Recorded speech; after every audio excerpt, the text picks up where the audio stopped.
Kami mengucapkan selamat datang bagi Anda yang bergabung bersama kami di Main Worship Service.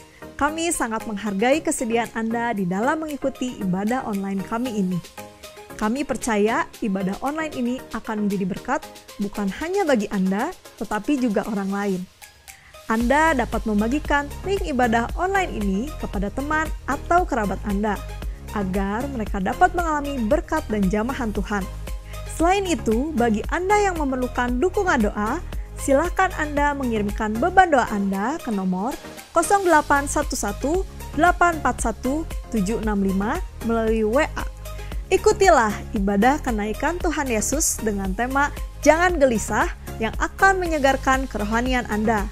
Ibadah tersebut dapat Anda ikuti secara online pada hari Kamis tanggal 13 Mei 2021 mulai pukul 6 pagi.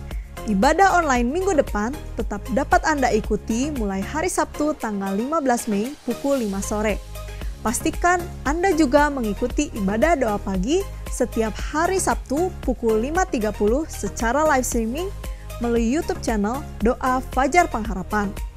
Ibadah doa pagi pada hari Sabtu tanggal 15 Mei 2021 akan disertai dengan perjamuan kudus. Informasi lebih lanjut tentang bagaimana memperoleh roti dan anggur dapat Anda lihat di website dan aplikasi gereja kita.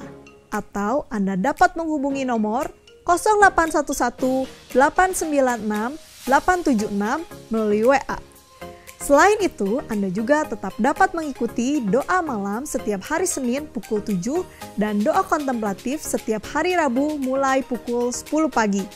Di sepanjang bulan Mei ini, kita akan membahas suatu tema yang baru yaitu bersiap untuk masa depan. Dan dalam ibadah kali ini, kita akan belajar kebenaran firman Tuhan tentang bagaimana Yesus akan datang kembali, yang akan menguatkan iman setiap kita di dalam menyongsong hari esok dengan penuh pengharapan. Saatnya kita menyiapkan hati dan pikiran kita untuk memuji dan menyembah Tuhan, serta mendengarkan kebenaran firman Tuhan.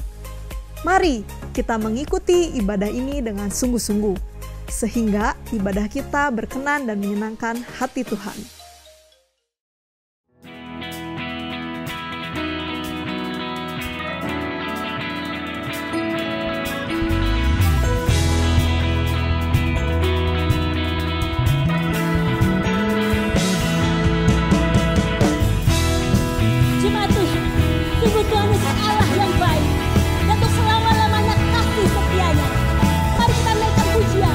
Nama Tuhan.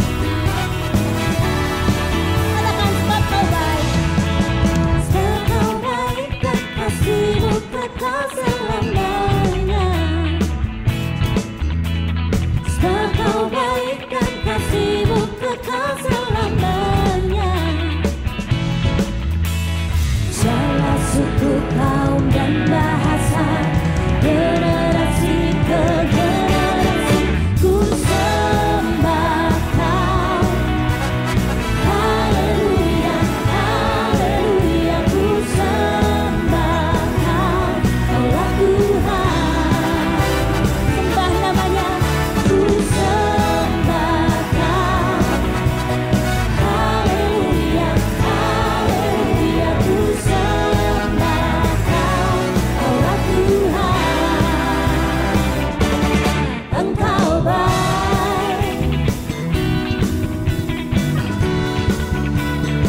Engkau baik Tuhan Yesus. Sebab Kau baik dan kasih-Mu kekal selamanya.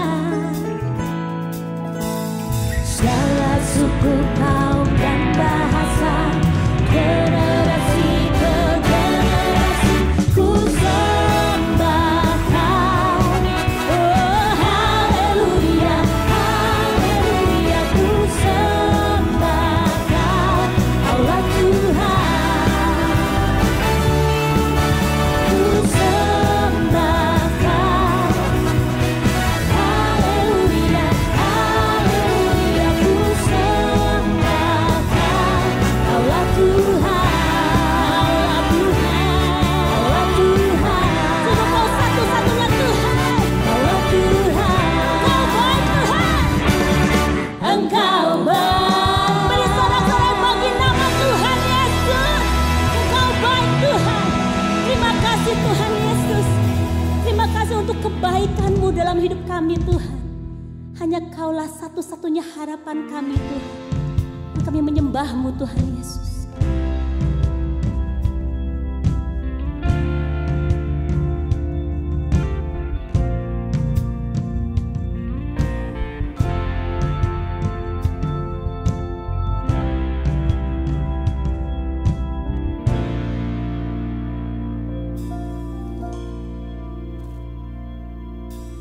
Kasih-Mu, karya-Mu,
Karena hidup di dunia ini bagaikan suatu perjalanan dengan lika-liku yang di luar dari yang kita sangkakan, maka sikap yang terbijak adalah senantiasa hidup dengan bersiaga. Wujud dari lika-liku kehidupan tersebut adalah beraneka rupa. Mulai dari hal-hal yang menggembirakan sampai kepada yang menyedihkan. Dari hal-hal yang kita harapkan sampai kepada yang tidak pernah kita impikan. Mulai dari pengalaman indah yang tidak kita duga sampai menghadapi musibah yang tidak pernah kita impikan. Sebagai contoh adalah wabah COVID-19 yang sedang terjadi saat ini. Tentu kondisi ini berada di luar dugaan kita. Hanya dalam waktu 2-3 bulan saja, kehidupan manusia di seluruh dunia mengalami perubahan yang sangat besar.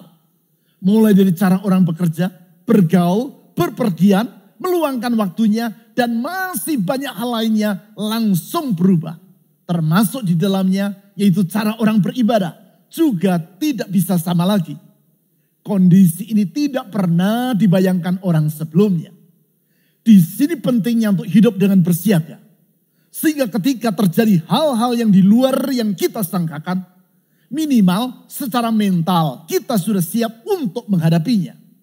Sikap bersiaga ini juga diperlukan dalam hal kedatangan Yesus yang kedua kali. Sebagaimana yang telah kita pelajari minggu yang lalu dalam ibadah dengan tema mengapa Yesus akan datang kembali. Alkitab menjelaskan bahwa Yesus akan datang kembali ke dunia. Nubuatan yang pasti akan tergenapi pada waktunya. Untuk itu Alkitab berulang-ulang memberi nasihat agar kita selalu bersiap sedia. Sehingga ketika Kristus datang kembali ke dunia, kita dalam keadaan siap untuk bertemu dengan Dia. Terlebih lagi bila kita mengingat bahwa untuk bertemu dengan Tuhan Yesus, kita tidak harus menunggu sampai akhir zaman.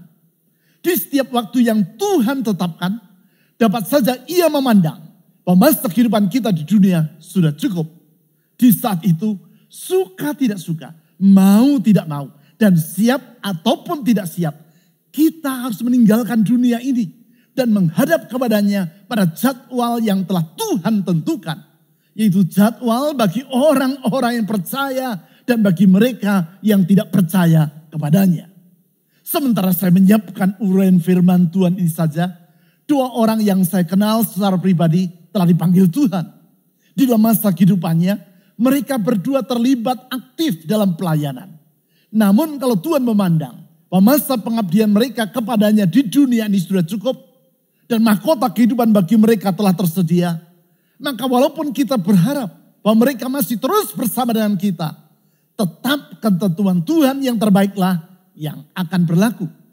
Oleh sebab itu, sikap yang terbijak dalam kehidupan ini adalah senantiasa bersiaga untuk bertemu dengan Tuhan.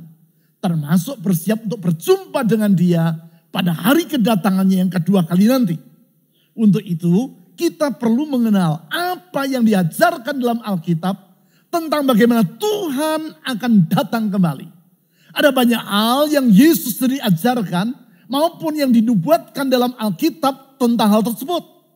Namun karena waktu yang terbatas, maka saya akan mengajak saudara untuk memperhatikan 3 hal saja tentang bagaimana kedatangan Kristus tersebut akan berlangsung.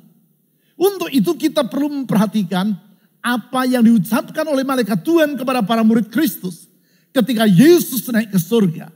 Yaitu sebagaimana yang peristiwanya dicatat di dalam Kisah Para Rasul pasal 1 ayat 9 sampai 11. Mari kita baca ayat-ayat tersebut. Kisah Para Rasul pasal 1 ayat 9 sampai 11. Sesudah ia, maksudnya Yesus mengatakan demikian, terangkatlah ia disaksikan oleh mereka, oleh para muridnya, dan awan menutupnya dari pandangan mereka. Ketika mereka sedang menatap ke langit, waktu ia naik itu, tiba-tiba berdirilah 2 orang yang berpakaian putih, maksudnya malaikat, dekat mereka dan berkata kepada mereka, "Hai orang-orang Galilea, mengapakah kamu berdiri melihat ke langit? Yesus ini yang terangkat ke surga meninggalkan kamu, akan datang kembali dengan cara yang sama seperti kamu melihat dia naik ke surga.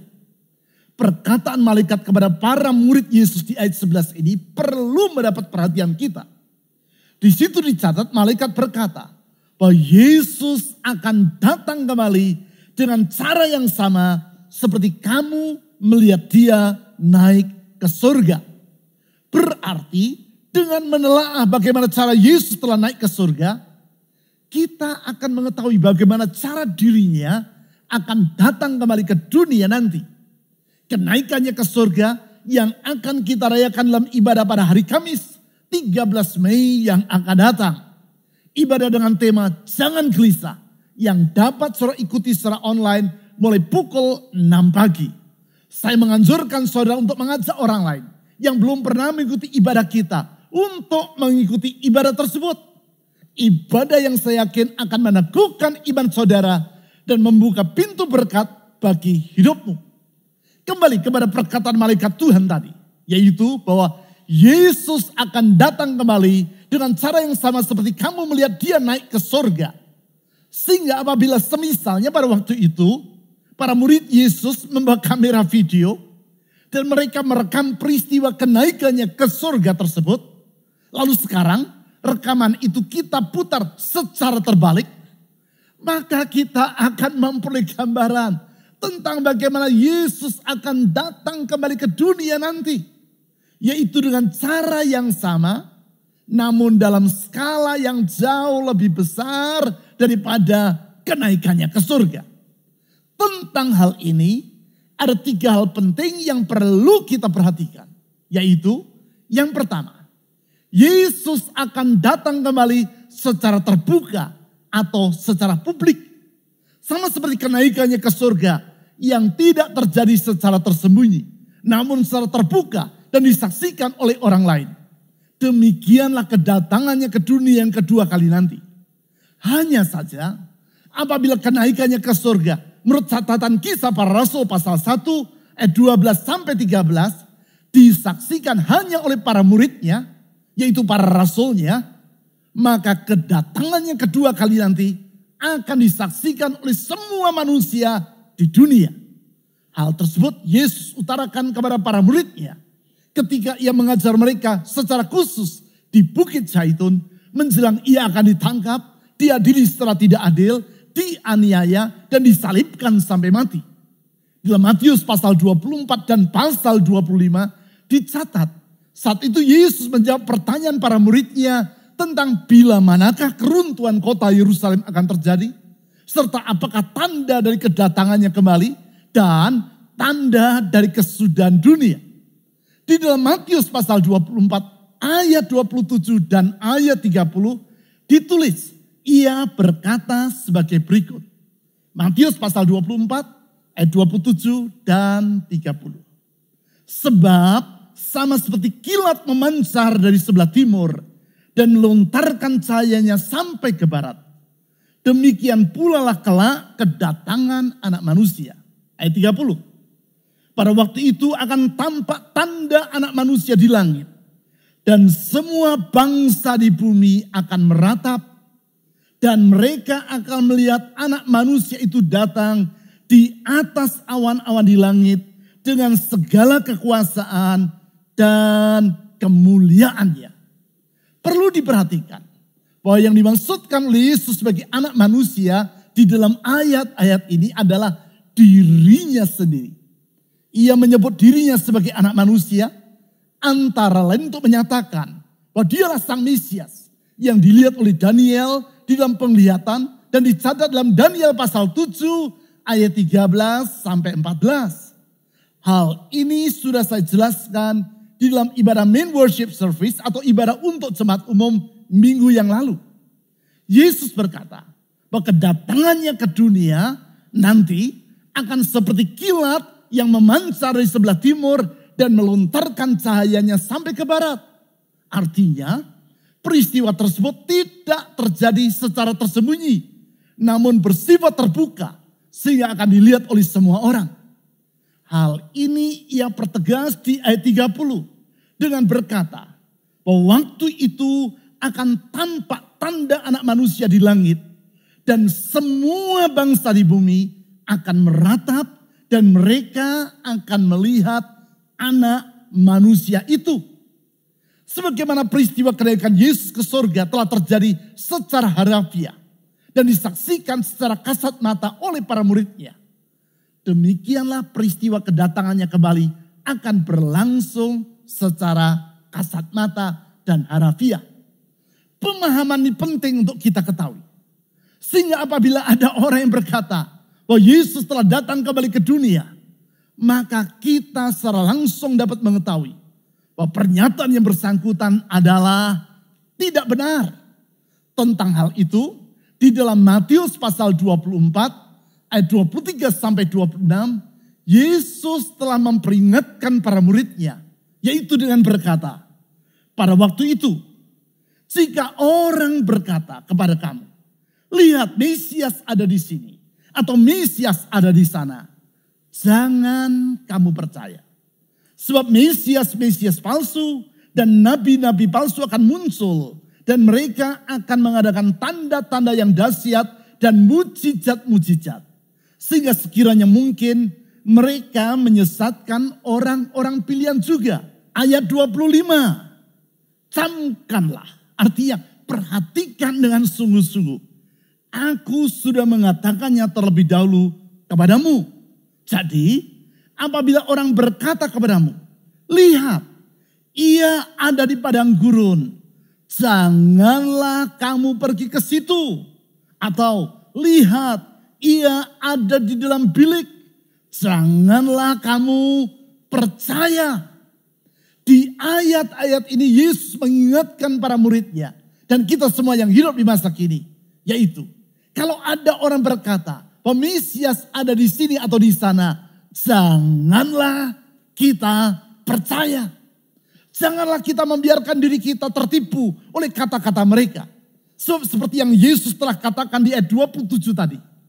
Kedatangannya tidak akan terjadi secara sembunyi-sembunyi, namun secara terbuka. Sehingga ketika ia datang kembali nanti, sesuai dengan firman-Nya, kita pasti akan mengetahui dan melihat peristiwa tersebut. Hal ini perlu saya utarakan. Sebab tidak jarang orang yang di dalam kepolosan serta kenaifannya mempercayai berita-berita hoax tentang kedatangan Yesus yang kedua kali. Berita hoax yang acap kali dengan sengaja dimuat di dalam tabloid gosip yang diterbitkan di Amerika Serikat. Tabloid gosip seperti misalnya The Weekly World News yang secara rutin memuat berita tentang penampakan Yesus di sana dan di sini. Walaupun isi berita tersebut dimaksudkan oleh penerbitnya sebagai suatu fiksi dan satir, namun ada kalanya para pembacanya, khususnya di negara-negara di luar Amerika Serikat, tidak memahami selera humor masyarakat di sana. Sehingga mereka tidak mengerti bahwa berita tersebut hanyalah suatu cerita khayal. Namun justru mereka mempercayainya sebagai suatu fakta. Sebagai akibat, tidak sedikit pengkhotbah yang membangun doktrin tentang akhir zaman berdasarkan berita gosip seperti itu. Apalagi moto dari tabloid gosip The Weekly World News adalah the world's only reliable news, atau satu-satunya sumber berita yang dapat dipercaya di dunia. Sekali lagi saya ingin tegaskan, apa yang Yesus sendiri telah utarakan, bahwa kedatangannya tidak akan terjadi secara sembunyi-sembunyi, namun secara terbuka atau secara publik. Karena saat itu ia akan datang kembali sebagai raja yang memerintah atas seluruh alam semesta, termasuk atas semua yang ada di dunia. Sehingga di dalam Wahyu pasal 1 ayat 7 ditulis, bahwa saat Yesus datang kembali nanti, setiap mata akan melihat dia. Bahkan dalam 1 Tesalonika pasal 4 ayat 16, Rasul Paulus menulis bahwa saat itu penghulu malaikat berseru dan sangkakala Allah berbunyi. Artinya kedatangan Yesus yang kedua kali tersebut akan merupakan suatu peristiwa yang terjadi di muka umum dan tidak akan bersifat sembunyi-sembunyi. Lebih jauh tentang kedatangannya kembali ke dunia nanti. Yang kedua, Yesus akan datang dalam tubuh kemuliaan. Ia tidak akan datang lagi sebagai seorang manusia seperti ketika ia dilahirkan di Bethlehem 2000 tahun yang lampau. Ia juga tidak akan datang sebagai roh, namun dalam tubuh kemuliaan. Itulah tubuh yang Yesus kenakan ketika ia naik ke surga. Tentang tubuh kemuliaan ini, sesudah kebangkitannya dari kematian, beberapa kali Yesus menjelaskannya dengan menunjukkannya kepada para muridnya. Peristiwa-peristiwa tersebut antara lain adalah penampakan dirinya kepada para muridnya pada malam di hari ia dibangkitkan. Yaitu yang dicatat di dalam Yohanes pasal 20 ayat 19 sampai 21. Dan Lukas pasal 24 ayat 36 sampai 43. Kemudian penampakan dirinya kepada Thomas dan para muridnya yang lain. 8 hari sesudah kebangkitan dari kematian. Yaitu yang dicatat di dalam Yohanes pasal 20 ayat 26 sampai 29. Dari catatan-catatan tersebut dan catatan tentang peristiwa penampakan diri Yesus yang lainnya, kita dapat mengambil kesimpulan bahwa tubuh kemuliaan yang dikenakan oleh Yesus sesudah kebangkitannya adalah tubuh yang tidak dapat dibatasi oleh keterbatasan jasmania. Sehingga tembok ruangan tempat para muridnya berkumpul serta pintu-pintu yang terkunci tidak dapat menghalangi Yesus untuk menjumpai mereka. Sebenarnya ada berbagai sisi yang lain tentang tubuh kemuliaan yang dijelaskan dalam Alkitab.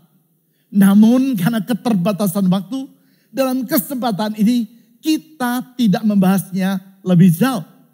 Di dalam semua ini, pemahaman tentang keberadaan Yesus dalam tubuh kemuliaan di saat sekarang dan pada saat kedatangannya nanti akan membawa pengharapan dalam hidup kita. Sebab di saat kedatangannya nanti, semua kita yang percaya kepada Yesus akan dikumpulkan bersama dengan Dia dalam kehidupan yang baru. Dan akan tinggal bersama-sama Kristus untuk selama-lamanya. Hal ini antara lain ditulis dalam 1 Tesalonika pasal 4 ayat 14. Di saat itu semuanya menjadi baru. Bahkan tubuh yang kita kenakan saat ini juga akan diubah Tuhan menjadi tubuh yang baru.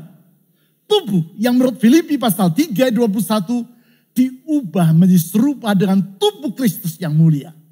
Dalam kehidupan yang baru di bumi yang baru tersebut tidak akan ada lagi duka cita maupun air mata. Sebab semua yang lama telah berlalu dan Allah mengubahnya menjadi baru.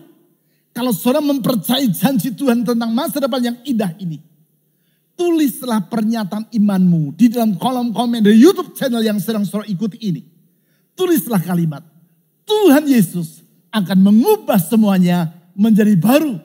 Atau di dalam Yesus Kristus, aku memiliki masa depan yang baru.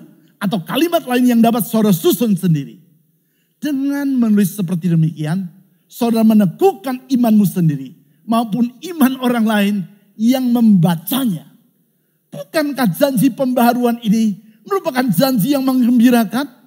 Apalagi bagi orang yang tubuhnya mekar ke kanan dan ke kiri seperti tubuh saya.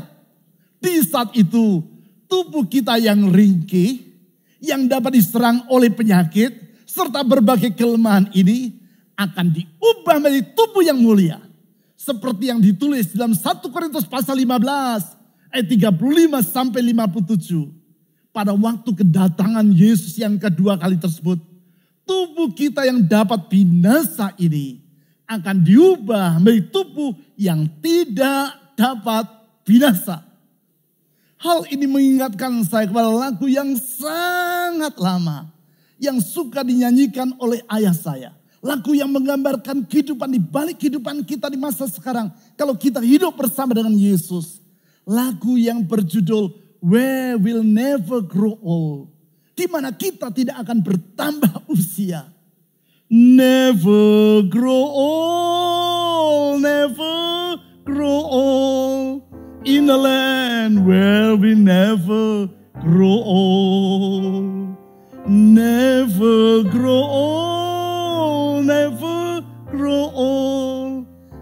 dreamland where we never grow old.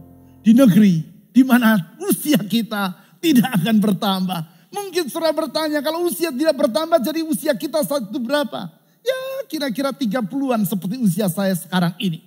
Selanjutnya yang ketiga, tentang kedatangan yang kedua kali nanti. Yesus akan datang secara tiba-tiba. Saya ulang, dia akan datang secara tiba-tiba. Hal ini berulang-ulang diutarakan oleh Yesus dalam berbagai perumpamaan. Di antaranya untuk itu, ia mengumpamakan kedatangannya seperti seorang pencuri. Hal tersebut dicatat dalam Matius pasal 24 ayat 43. Pernyataan Yesus ini diulang oleh Rasul Paulus maupun oleh Rasul Petrus. Yaitu dalam 1 Tesalonika pasal 5 ayat 2 dan 2 Petrus pasal 3 ayat 10. Mari kita baca salah satu di antaranya, yaitu 1 Tesalonika pasal 5 ayat 2. 1 Tesalonika pasal 5 ayat 2. Karena kamu sendiri tahu benar-benar bahwa hari Tuhan datang seperti pencuri pada malam. Yang dimaksud dengan hari Tuhan di sini adalah hari kedatangan Tuhan Yesus yang kedua kali ke dunia. Yesus, Paulus maupun Petrus berkata bahwa hari itu akan datang seperti pencuri. Artinya akan datang secara tiba-tiba dan tanpa pemberitahuan terlebih dulu. Adakah pencuri yang sebelum datang ke rumah yang akan ia satroni terlebih dulu mengirim pesan kepada sang penghuni rumah? Pesan yang berbunyi, pada hari ini, tanggal ini, dan pada jam sekian, saya akan datang untuk mencuri di rumahmu? Jelas tidak ada. Tidak ada pencuri yang akan melakukan hal seperti itu. Ia akan datang secara mendadak dan tanpa pemberitahuan terlebih dulu. Demikianlah kedatangan Yesus yang kedua kali nanti. Oleh karena itu dengan wanti-wanti, ia berpesan agar kita para pengikutnya senantiasa bersikap siaga. Tentang hal itu di dalam Matius pasal 24 ayat 42 dan 44 dicatat. Ia berkata sebagai berikut. Matius pasal 24 ayat 42 dan 44. Karena itu berjaga-jagalah. Alasannya, sebab kamu tidak tahu pada hari mana Tuhanmu akan datang. Ayat 44. Sebab itu hendaklah kamu juga siap sedia. Karena anak manusia datang pada saat yang tidak kamu duga. Pertanyaannya sekarang adalah, bagaimana kita harus bersiap dalam menyambut kedatangan Yesus yang kedua kali tersebut? Hal ini akan saya bahas secara lebih rinci dalam minggu-minggu yang akan datang. Yaitu ketika saya membahas tentang bila mana atau kapan Yesus akan datang kembali. Serta sikap-sikap yang seharusnya ada dalam diri pengikut Yesus dalam menyambut kedatangannya. Namun secara ringkas, kita perlu memperhatikan firman Tuhan yang ditulis oleh Rasul Paulus dalam kaitan kedatangan Yesus yang kedua kali. Yaitu dalam 1 Tesalonika pasal 5 ayat 4 dan ayat 9 sampai 10. 1 Tesalonika pasal 5 ayat 4 dan ayat 9 sampai 10. Tetapi kamu saudara-saudara, kamu tidak hidup di dalam kegelapan. Sehingga hari itu, yaitu hari kedatangan Tuhan Yesus, tiba-tiba mendatangi kamu seperti pencuri. Ayat 9, karena Allah tidak menetapkan kita untuk ditimpa murka, tetapi untuk beroleh keselamatan oleh Yesus Kristus Tuhan kita, yang sudah mati untuk kita. Supaya entah kita berjaga-jaga, entah kita tidur, kita hidup bersama-sama dengan Dia. Di sini diingatkan agar kita tidak hidup dalam kegelapan, namun senantiasa hidup bersama-sama dengan Dia, yaitu hidup bersama-sama dengan Kristus. Tidak hidup dalam kegelapan, artinya kita harus hidup menjauhkan diri dari semua dosa dan kejahatan yang membutakan mata hati kita, dan mengakibatkan kehidupan rohani kita menjadi terlena. Sebaliknya dari hidup dalam kegelapan, kita harus hidup dalam terang, yaitu hidup bersama-sama dengan Kristus. Itulah hidup dalam relasi yang akrab dengan Dia. Relasi yang membuat kita semakin mengenal Tuhan dan bukan sekadar tahu tentang Tuhan. Tentang mengenal dan mengetahui ini, tentu berkali-kali saudara sudah mendengar bahwasanya kedua hal itu adalah berbeda. Mengenal dan mengetahui adalah mirip, namun tidak sama. Kita mengetahui siapa presiden kita, namun belum tentu kita mengenal yang bersangkutan. Untuk mengetahui tentang kehidupan Pak Presiden, kita dapat membaca riwayat hidupnya ataupun mempelajari berbagai seluk-beluk lainnya tentang dirinya. Namun selama kita tidak pernah bergaul akrab dengan beliau, kita tidak dapat disebut sungguh-sungguh mengenal yang bersangkutan. Untuk mengenal tidak hanya diperlukan pengetahuan, tetapi lebih daripada itu, yaitu relasi dan kesediaan untuk bergaul. Hanya kalau kita memiliki relasi yang bersifat personal, relasi pribadi, personal relationship, dan menyediakan waktu untuk bergaul dengan seseorang, barulah kita dapat disebut telah mengenal orang tersebut. Semakin akrab relasi kita dengan seseorang, semakin kita akan mengenal dirinya. Demikianlah sikap bersiaga dalam menantikan kedatangan Tuhan yang kedua kali. Di dalam sikap bersiap tersebut, kita harus menjalin relasi yang semakin hari semakin bertambah akrab dengan Tuhan. Artinya, relasi kita dengan Tuhan pada hari ini haruslah lebih dekat dibandingkan relasi kita dengan Dia pada tahun yang lalu. Artinya, relasi kita dengan Kristus pada hari ini haruslah lebih intim dibandingkan relasi kita dengan Dia pada bulan yang lalu. Artinya, relasi kita dengan Yesus pada hari ini haruslah lebih akrab dibandingkan relasi kita dengan Dia 1 minggu yang lalu. Itulah relasi yang semakin hari semakin bertambah mendalam. Relasi yang sesungguhnya terjalin oleh karena anugerah Tuhan. Sebab pada dasarnya kita adalah manusia berdosa yang harusnya dimurkai Allah. Namun oleh karena anugerahnya yang besar, Ia telah rela datang ke dunia dan menjadi sama dengan manusia. Di dalam keberadaannya sebagai seorang manusia, Ia telah rela menderita sampai mati di kayu salib. Supaya melalui pengorbanannya itu, Ia menghapus masa lalu kita yang kelam dan membuka lembaran yang baru bagi kehidupan kita. Lembaran yang baru untuk menyongsong masa depan yang baru yang akan berpuncak pada saat kedatangan Yesus yang kedua kali nanti. Lembaran kehidupan yang baru yang harus kita isi dengan kehidupan yang menyenangkan hati Tuhan. Sehingga dengan demikian, kehidupan kita di dunia yang hanya satu kali ini bukan merupakan kehidupan yang sia-sia. Sehingga masa penantian kita, yaitu masa menantikan kedatangannya, merupakan waktu yang kita isi dengan kehidupan yang bermakna. Itulah sikap bersiaga yang berkenan di hadapan Tuhan. Mari kita berdoa. Tuhan, Engkau sudah berjanji bahwa Engkau akan datang kembali ke dunia. Kedatangan-Mu yang penuh dengan kemuliaan. Kedatangan-Mu yang menetapkan kerajaan-Mu di muka bumi ini. Kedatangan-Mu yang membarui semuanya menjadi baru. Sehingga semua yang lama akan berlalu.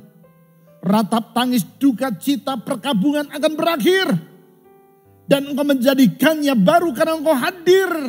Dan tinggal bersama dengan kami, orang yang percaya kepadamu untuk selama-lamanya. Di saat itu semua akan jadi berubah, menjadi indah. Tuhan, kami merindukan hari yang mulia itu. Dan tolong kami ya Tuhan untuk selalu siap, selalu ingat untuk bersiaga. Dengan hidup dalam terang, hidup di dalam Engkau, hidup menyenangkan hatimu. Hidup dalam keakraban sesuai dengan rancangan-Mu. Oh Tuhan, tuntun kami untuk senantiasa berjalan di jalan-jalan-Mu yang benar itu. Saat ini saya menyerahkan hidup kami masing-masing ke dalam tangan Tuhan. semua orang yang sedang mendengarkan uraian firman Tuhan ini. Tuhan tolong kami untuk hidup semakin dekat dengan Engkau. Karena hanya dekat dengan Engkau sajalah, di situ kami mendapatkan sejahtera yang sesungguhnya.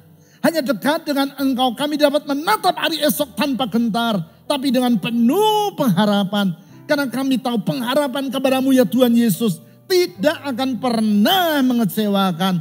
Kasih-Mu, kuasa-Mu, hikmat-Mu dan kesetiaan-Mu yang kekal menjamin semua itu. Di dalam keyakinan itu pula saya berdoa saat ini.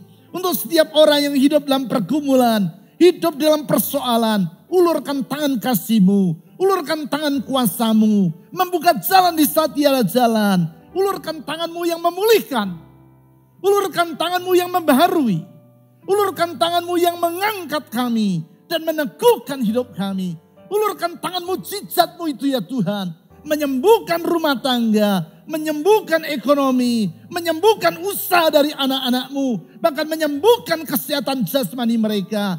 Karena di dalam Engkau kami mengalami keselamatan yang sepenuh.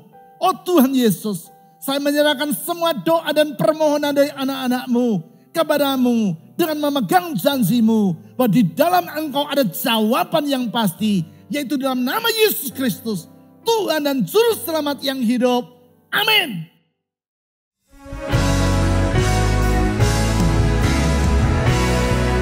Ku pandang wajah-Mu dan berseru, pertolonganku datang dari-Mu. Peganglah tanganku, jangan lepaskan. Kaulah harapan dalam hidupku. Ku pandang wajah-Mu dan berseru, pertolonganku datang dari-Mu. Peganglah tanganku, jangan lepaskan. Kaulah harapan dalam hidupku.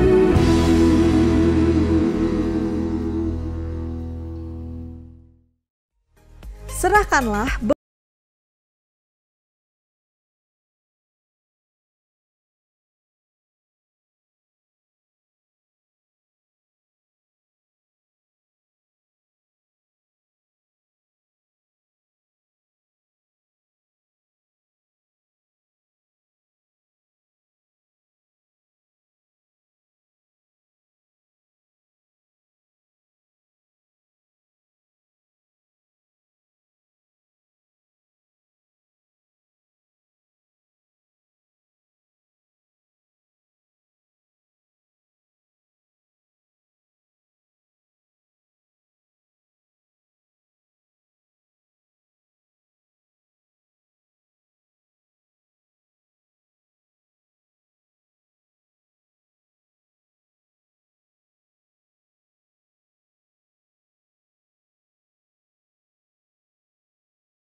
kami menantikan kunjungan Anda berikutnya. Sampai jumpa.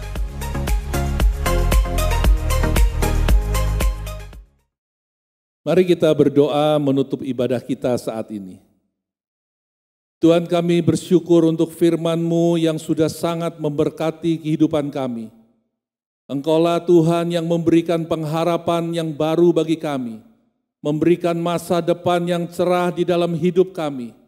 Kami bersyukur karena di dalam Engkau anugerah-Mu senantiasa melimpah bagi setiap kami.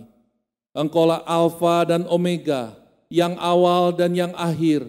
Di dalam Engkau kami akan meneruskan perjalanan hidup kami, di dalam kemenangan, di dalam pengharapan, di dalam berkat dan kasih anugerah-Mu. Terima kasih ya Bapa, kami berdoa untuk umat-Mu saat ini. Apapun pergumulan dan masalah yang dihadapi, Tuhan biarlah Engkau hadir di dalam setiap pergumulan dan masalah. Sebab Engkaulah Tuhan yang mengerti pergumulan kami umat-Mu. Dan kepadamu kami menaruhkan hidup kami ya Tuhan. Untuk kami senantiasa bergantung dan berharap hanya kepadamu saja. Di dalam nama Tuhan Yesus Kristus, kami berdoa. Amin.